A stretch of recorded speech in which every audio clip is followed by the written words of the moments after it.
bigyan mo ng kanin sa Jolios, tapos bigyan mo sa bahay. Kasi enjoy try natin yun ang bago niyang produkto eh.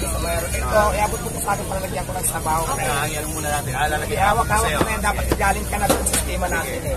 Tapos ito yung kanin. Huwag mong damihan para hindi magumagsak. Yan. Bawas na, boss. Hi sir, pakli lang po muna. Okay lang yan. Okay lang yan. Tapos muna yung tao dyan, bawal mo na yung kanin. Napo muna wala. Pwede na lang po. At tapos muna yung tao dyan. Sabuta ako sa'yo. Apo, dito muna sir, kuha ka mo ng kanin. Pasok pa. Ready na ha? Thank you ha. Wait lang po, wait lang. Sabaw. Ang panis natin dito, boss. Sorry. Sorry po, sorry. Chicken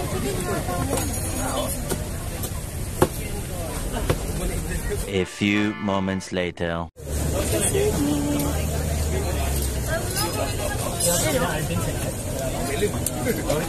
Wait lang ha. Atras lang po ako.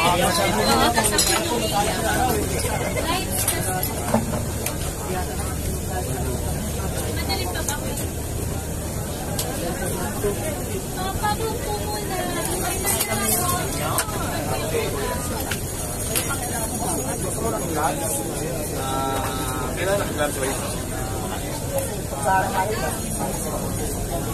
Kuha mo ako ng gloves yung bago. Mag-gloves pa rin ito ha. Sala, dito tayo.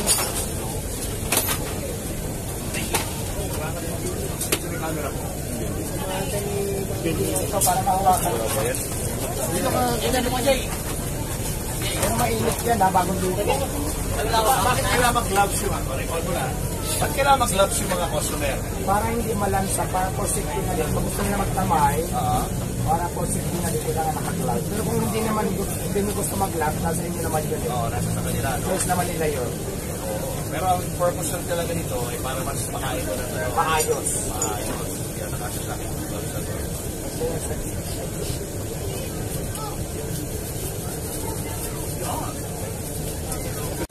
Chicken doon. Gusto niyo ng chicken? Silang at saka chicken. Chicken! Mainit siya, bago luto.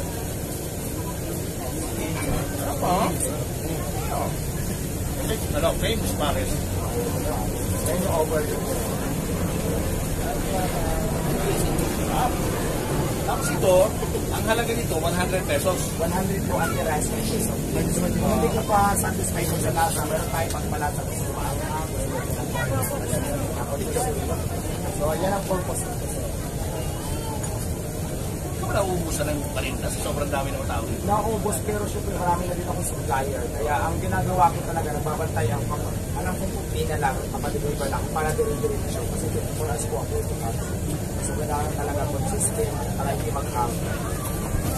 Ano 24 hours? Pagkabi, nandito ka ba?